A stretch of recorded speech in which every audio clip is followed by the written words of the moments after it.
The Messenger of Allah, Nabi Muhammad alayhi salatu wasalam, informed us of the release of Dajjal into the world during his lifetime. He went on to say that when Dajjal is released into the world, he would live on earth for 40 days. One day like a year, one day like a month, one day like a week, and the rest of his days like your days. The analysis conducted in his book is such that it argues that when Dajjal was in a day which is like a year, Britain was his headquarters. And when Dajjal moved to a day which is like a month, the United States of America became his headquarters.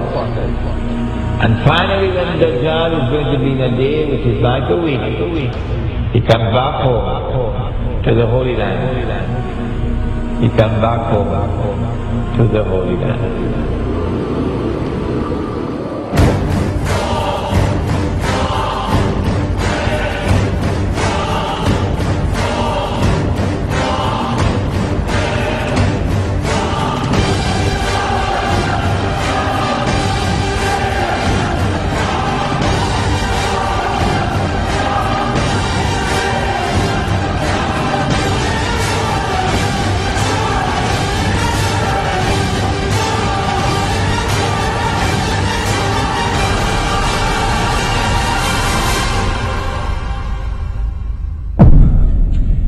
I've been saying to my audiences,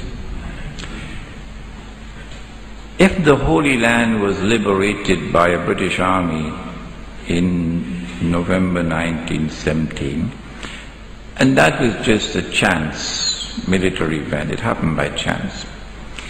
If British rule over the Holy Land from 1918 to 1948 was just by chance, if the return of the Israelite people to the Holy Land 2,000 years after they had been expelled, and 2,000 years after they had been prohibited to return and they're back, to reclaim it as their own, if this is also by chance, if the birth of a state of Israel in 1948 in the Holy Land is also by chance, and if the growth of Israel to such a state of power that Israel appears to me, and of course only God doesn't make mistakes, Bishop, appears to me to be poised to take over from the United States very soon as the ruling state in the world.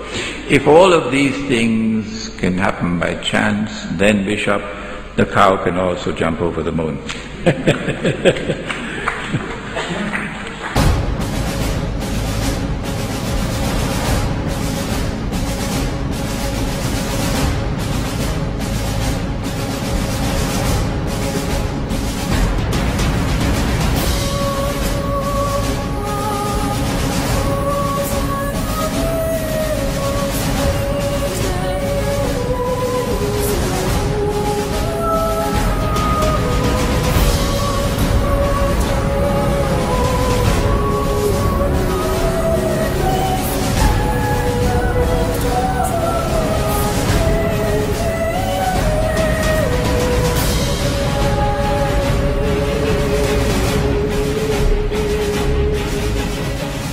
Not only has there been this curious relationship between Britain and the United States, Britain and the Holy Land and Israel, which you cannot explain with normal tools of political analysis, but also with the United States and Israel.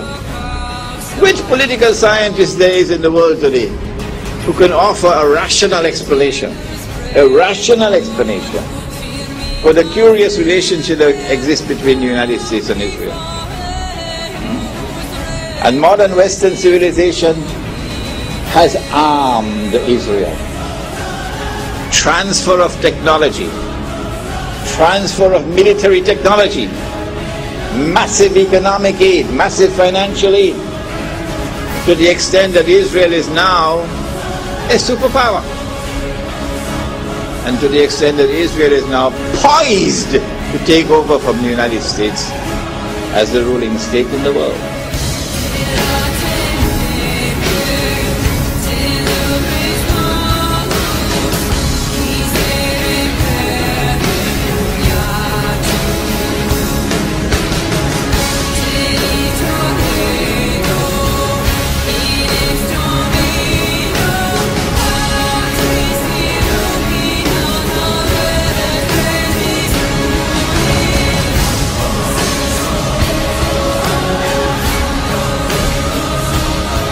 Modern Western civilization has an unwritten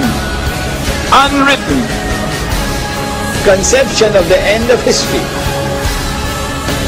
which is connected with the Holy Land.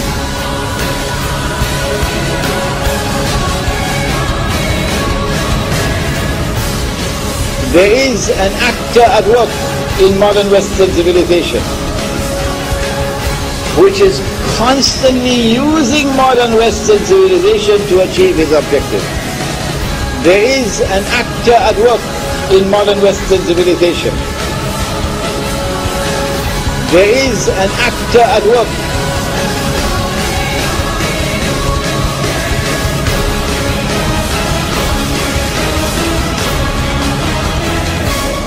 I recognize that actor to be the false Messiah, Dajjal.